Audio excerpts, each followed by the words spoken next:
Good day, this is Denver Fernandez here, and today I'll talk about a movie. So, I was browsing the internet to find out which is the best movie of 2020. So, some said it's Nomadland, some say it's Soul, and some said it's Minari. And people started talking of different movies that inspired them in 2020. But today I'm look at a very different choice. So I watched many movies, and I found out this movie, which I'm going to talk about, to be the best movie of 2020. It's actually part of an anthology series called Smallaxe, directed by Steve McQueen. Steve McQueen is the same director who directed uh, 12 Years a Slave and Shame, and you know his talent. But this movie I'm going to talk about is actually much better than even 12 Years a Slave. Really. Uh, it's called Lovers Rock.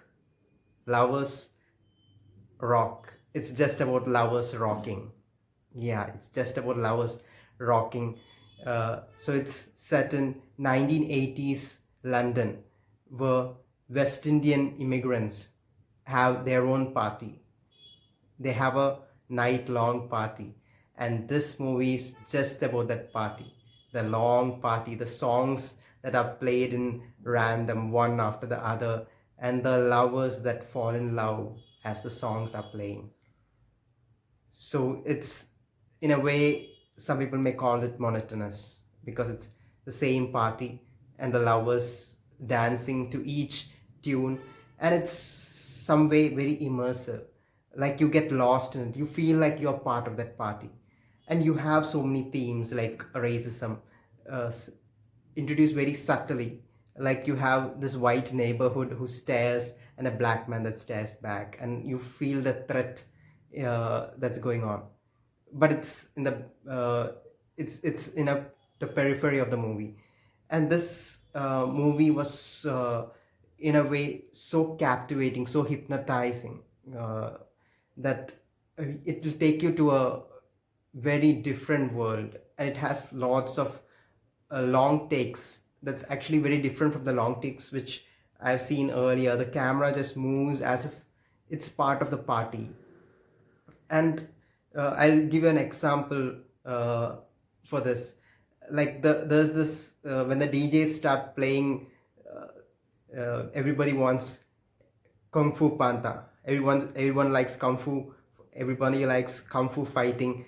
It's like we also feel like the audience also feel like dancing with it. So you have that song, da da da da. Everybody wants kung fu fighting. You actually are so immersed in the song, and the way the all of a sudden all the dancers, they come into that position of a kung fu fight, and they start dancing, and it's so immersive that you get lost in the narrative, and you have a lot of toxic relationships, reference to toxic relationships. At the same time, you have reference to great great bonds between lovers. As the narrative progresses, you have so many couples, and the way the women interact with each other. So you don't get, I've not seen many romances with black characters. Usually romantic comedy movies are reserved for white characters, even though there are romantic comedy movies with black characters. But this takes it in another level. The acting is so natural, like they are going on with the flow of the music, and it's a very immersive movie. It's very different from all other movies which you saw before, and it gives a very unique experience. It's, in a way, it's claustrophobic inside. Everything's happening inside the party hall, and the walls are stopping you, but in within the walls you're just enjoying yourself, you're finding your true love, you're giving freedoms to all your passions. And the movie in the end is actually dedicated to all lovers and all rockers.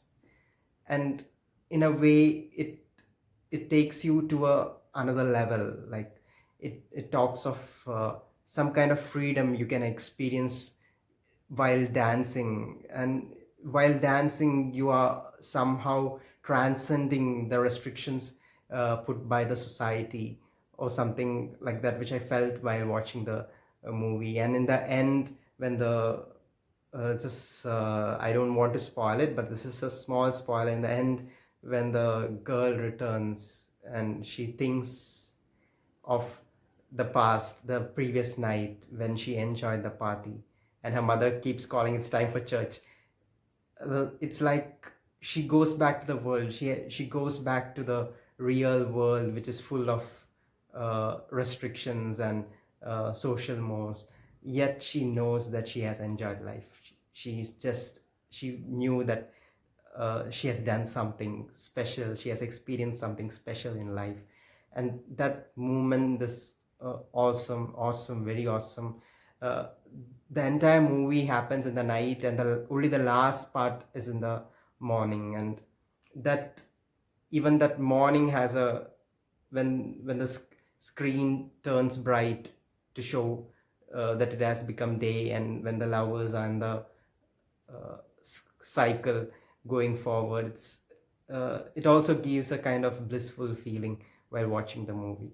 So go check it out. It's Lovers Rock. It's part of the anthology series Smallaxe. It's only 1 hour 4 minutes long, and it's just great. So just check out that movie.